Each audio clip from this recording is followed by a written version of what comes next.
Kuya Mark, sa batas, ano ba ang ibig sabihin ng kasal? Kasal, okay, basic. What is marriage under the Philippine law? Hindi natin pinag-usapan dito yung biblical, yung reliyon na konsepto sa kasal. Ang pag-usapan natin, anong nakalagay sa batas, sa Philippine law tungkol sa kasal. Marriage, it is a special contract. Hindi siya ordinary contract na, for example, umutang ka, bayaran mo, tapos ang kontrata.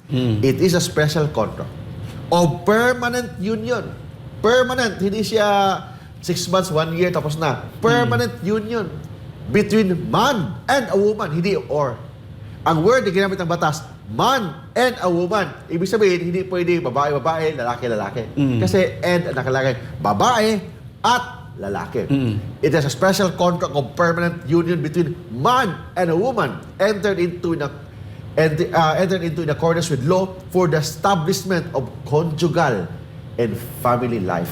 Ang purpose ng kasal is for the establishment of conjugal and family life. It is the foundation of the family, inviolable social institution. Ang nature consequences ng kasal, it is governed by law and not subject to agreement except prenuptial agreement. Ang ibig sabihin doon, Almar, pag may hindi pwede mag-usap si babae at saka si lalaki na about sa kailan sila pwede magsama. Hindi dapat pag-usapan through a contract na bawas sila magkaanak. Bawal yan. Kasi the nature, consequences, and incidents of marriage must be governed by law. Not subject to any agreement. Isa lang exception sa agreement, yung tinatawag na prenuptial agreement. Kasi prenuptial, bago ang kasal, mag-usap yung mag-asawa kung paano nila i-manage yung kanilang conjugal property. Yun lang pwedeng pag-usapan. But hindi pwedeng pag-usapan na, okay, magpakasal tayo, but hanggang 5 years lang. After 5 years, ma-expired na yung kasal natin. Kasi from the word of marriage, marriage is a special contract of permanent union between man and a woman. So therefore, lahat ng incident, lahat ng nature, lahat ng the effect of marriage must be governed by law. Dapat ang batas ang masusunod, hindi governed by the agreement of the parties.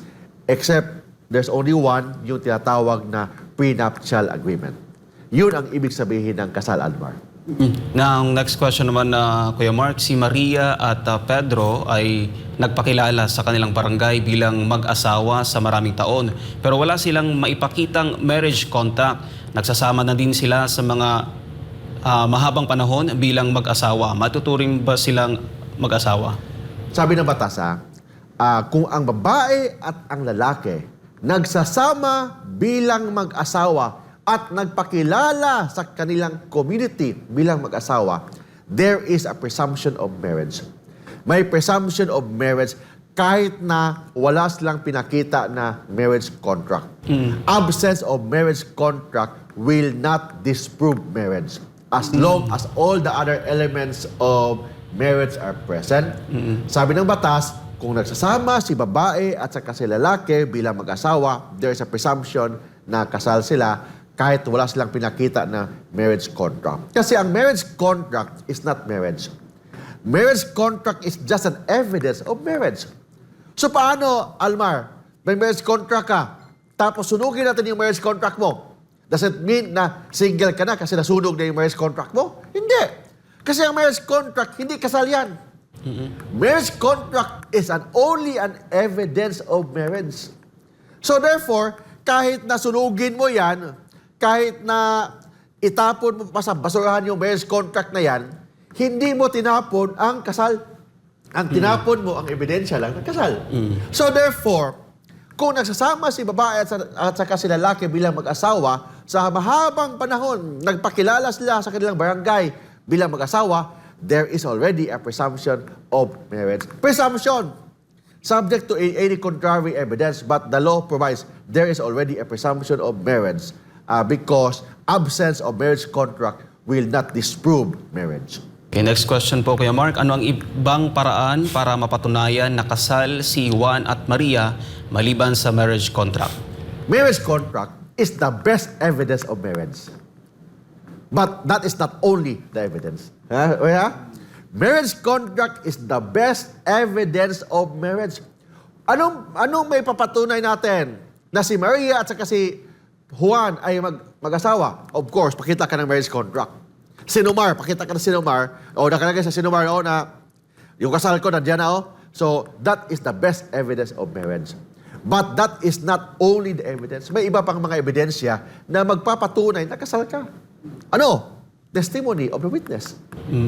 Cohabitation, ni babae at saka si lalaki. Nagsasama sila bilang mag-asawa sa mahabang panahon. There is already a presumption. Nagkasal sila. Presumption. Ha? And third, yung tinatawag na baptismal certificate ng anak nila. No, may baptismal certificate. Tapos, nung bininyagan sila, nandyan yung tatay, nandyan yung nanay, nandyan yung date ng kasal. O yan. That's already an evidence of marriage. Ibig sabihin, marriage contract is not the only evidence of marriage. But marriage contract is the best evidence of marriage. But not the only evidence of marriage because there are other evidence of marriage. Yung sinasabi ko, yung testimony of the witnesses, yung cohabitation, ang sasama sila bilang mag-asawa, or yung baptismal certificate ng kanilang anak can be an evidence of marriage. Ang pinag-usapan natin dito, Almar, ebidensya. Kasi hindi natin pinag-usapan dito ang kasal.